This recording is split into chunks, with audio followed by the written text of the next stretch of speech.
Hide your kids, hide your wife. This is Tim Rogers from Dodgers 2080, and I have a very special guest, a guy we used to work with at Dodgers Nation, the one and only Doug McKain, also known as D-Mac. Doug, welcome to the show.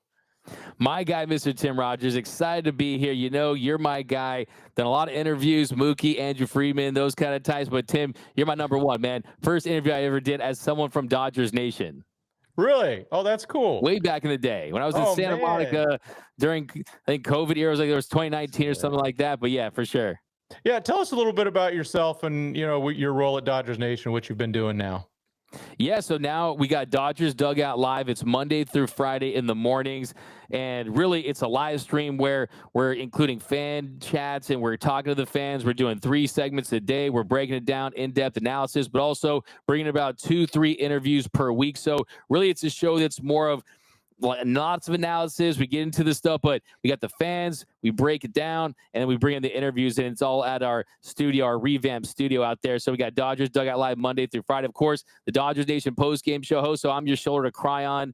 Really, I try to keep the sky up when the sky is falling. I try to do a service to the fans as far as therapy sessions. We go through that. Right now, not a ton of that, but we are going to start doing some live shows as far as at night for hot stove topics. So right now, what I'm doing is I'm on Ohtani watch, Mr. Tim Rogers. Okay, I'm not leaving my house. The last thing I want to do is be at the grocery store and get that Jeff Passan bomb. Okay, I'm not leaving the house until Ohtani signs. Okay, so we're doing Uber Eats.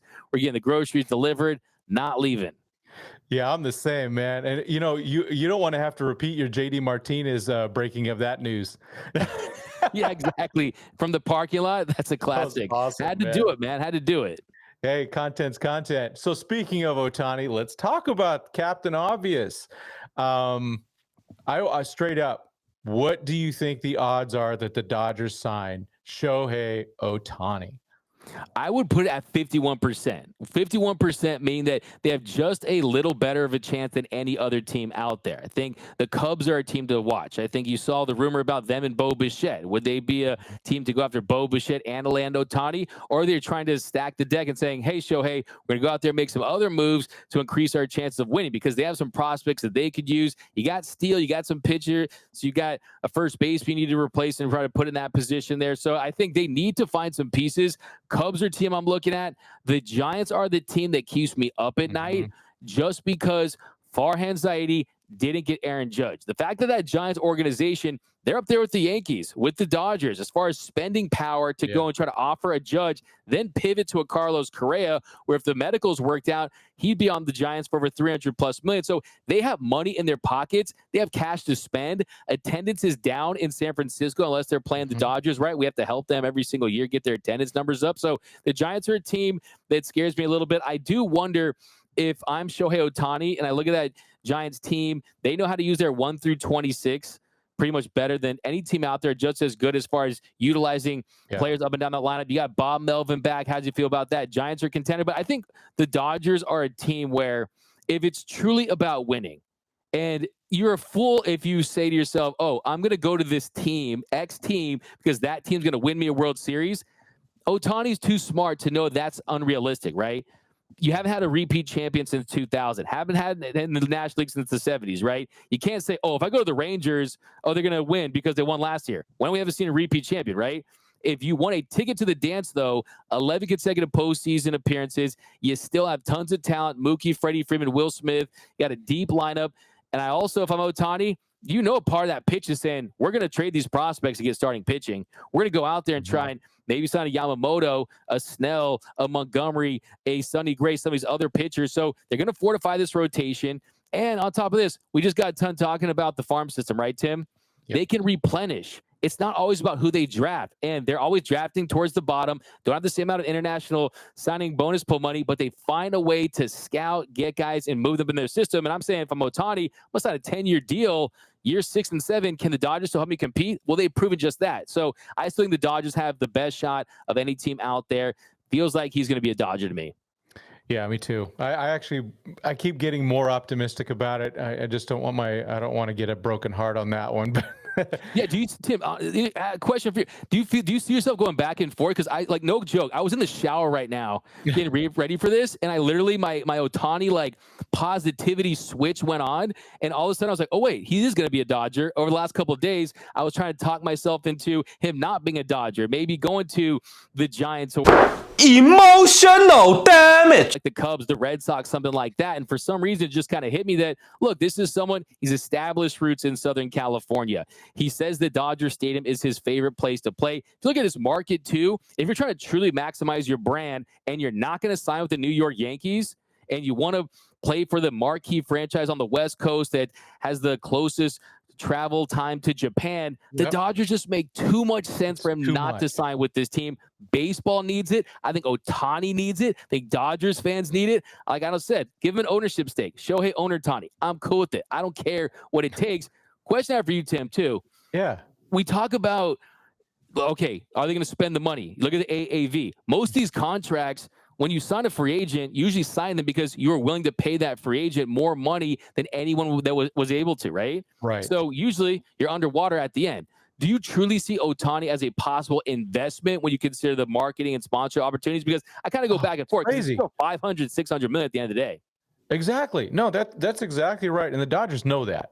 They understand marketing as much as anybody. You don't go out and get somebody like a Mookie Betts just to go, oh, he's a great player. No, that dude is as marketable as can be. And now Shohei coming in, I mean, rest in peace to any media access that I get with the Dodgers with, 500 Japanese reporters coming. But, oh man. But we're going to be in the auxiliary press box, Tim, you and me. I know, man. They're going to have it up in the upper reserve, man. Put me in the broom closet. Just want to get to the game for free. I know. Hey, man. I want access to that soft serve, dude. Yeah. Fire. But yeah, I've been very optimistic for at least a week now about it. It's very not my nature with the Dodgers. It's I wonder always, don't finish in second or third with this one. Just don't. Make sure you get him because they're going to keep making money off him hand over fist. You've been talking about even maybe playing him in the outfield a little bit. Why not? Let the DH space have a little bit of breathing room for Smith or Muncy or whatever you need there. But I just see him as that guy, and we minimize his bat still. How good that bat is and how dynamic it is. And let's not forget, fans, he hit almost 500 in the WBC. There was more pressure on him there probably than even a World Series, because that was for God and country. Exactly, Tim. And one thing I want to say too is, yeah, we need starting pitching. Everyone knows it. It's not a secret, right? You need to rebuild this rotation, and they were always going to have to rebuild this rotation anyway because they were going to sign Julio Urias, and there was a good chance that Kershaw was going to leave and not come back, and fortunately gets injured, he's trying to come back next season. But that was always going to be a part of the agenda.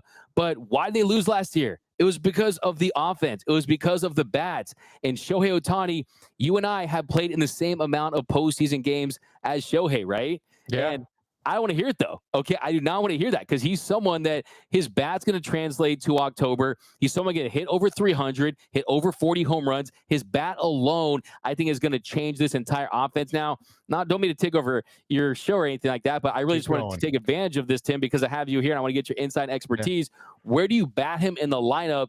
Do you bat him 2 because of the speed in the 2-hole? Do you have him 3rd because he can drive in more runs? I mean, those are champagne problems, right? A great problem to have, but exactly. Where are you at with that, Tim? Yeah, I know we chatted about this on the phone a couple weeks ago at least, and I'm still really mixed up about it. I want him on base. He does have the speed. Now, we don't want to get in the way of Freddie's stolen bases now. Yeah, exactly. But Freddie Henderson. I start looking. I lean at that left thing, and it's a topic I wanted to bring up with you. If the Dodgers sign Ohtani with Gavin Lux coming back, it's a very left-handed lineup all of a sudden, because you got Muncy, Freeman, Ohtani, Outman, and Luxy. Lots of lefties, no question about it. And I think for me, you've heard them that the rumor a few weeks ago, I think it was Jorge Castillo that originally tweeted out that they were at least interested in signing Teoscar Hernandez. And he's someone, you look at the upside potential there, gives you north of 30 home runs, 25 to 30 home runs. The average isn't great, definitely strikes out. But yeah, I think when you look at adding a right-handed bat, that's something where if you're going to make a list of the players as far as overall quantity goes, right? The scarcity isn't starting pitchers. There's 10, 15 of them in the world that you really trust as a true ace. When it comes to right-handed bats, 30, 40 of them, right? There's ones that you can find at the deadline. And how about this? And we have DeLuca and Paez coming. DeLuca, Paez, I think both. You saw DeLuca graduated from prospect status, right? Ronsay 2.0, the Penguin 2.0, as far as how he looks, man. I love that. I can't unsee that, right? And I think for me, yeah, absolutely. There's no doubt about it. If you look at the splits for some of these guys, I mean, they're pretty decent, right? As far as Freddie and Ohtani, they're skilled hitters. And Max Muncy is someone who really has kind of been more of a platoon hitter as far as last year and his struggles against lefties. But for his career, he's had years where there has been some balance. But yeah, I just think the overall production of that lineup, I mean, on paper, I mean, it doesn't seem real. I don't think MLB The Show would even allow you to make a team that would have Mookie, Freddie, and Ohtani at the top of your lineup. It just seems unfair. And it does feel like, yeah, we're going to have this lineup. It's going to be crazy, right? Mookie, Freddie, Ohtani, they're going to score 1,000 runs in the regular season, and then they're going to score 2 runs per game when they get swept by the Rockies in the NLDS. Hiya. No, I'm just playing, okay? I know. Like, going back to your point, though, Tim, just think about this. I see people pros and cons. Oh, don't spend all that money for Ohtani. You need pitching. You can get a starting pitcher, an impact player. This is the best player of his generation if we're going on a one-year basis, right? This is someone who we're going to talk about for hundreds of years until the game of baseball, until his planet is until his earth is still existing. You're going to talk about Shohei Ohtani, right? Yep. And I think there's that aspect as well. But also, more importantly, is just the fact that, look, he's someone that, from a bat standpoint alone, is worth the price. And I think this team needs him. And yeah, it would shock me. And, oh yeah, this is the point I want to get back to, is saying, you talk about the top of the market and how much they're going to have to spend for Ohtani. It's not going to be a Bryce Harper situation. They know that there is no room for that. Just the hint, I think just a hint of, maybe, hey, would you might consider, no. Would you get the AAV short-term, 100 million? No. You find out what he wants. Yes. And then you say, we're willing to give you that. You want the 10 years, you want an option. What will it take to put you in our team's uniform? No BS. You can't go with. They have to learn some of those lessons from the past. Yeah, this is not a negotiation. Yeah, absolutely. Yeah. What do you want? What's it going to take? And make it happen. I mean, are you still drinking out of a shoe if they sign him? The Shohei Ohtani, I'm absolutely going to do. I do too. Might do too. I think for me, actually, I'll probably do one. Maybe I'll come up and I'll bring my own shoe and my Diet Dr. Pepper. Yeah, we do 2. I think, look, I'll probably do 2 if we do sign him. I'll do like 10 if we don't, because then I'll really need to drink out of that. But yeah, look, I think it's a thing too where this would be the ultimate flex for a Dodgers organization that heard whispers last year. Oh, they're trying to reset. They're trying to transition. You got the youth movement, the Trevor Bauer situation. You want to get under that CBT, right? Mm-hmm. No. When I talk to Friedman, and sometimes it's just vibes, right? Kind of like the tone in his voice. Hey, Andrew, is there anything that would prevent you guys from signing a player as far as how high you can go? Are there any limitations? No. That tells me right there what we just talked about.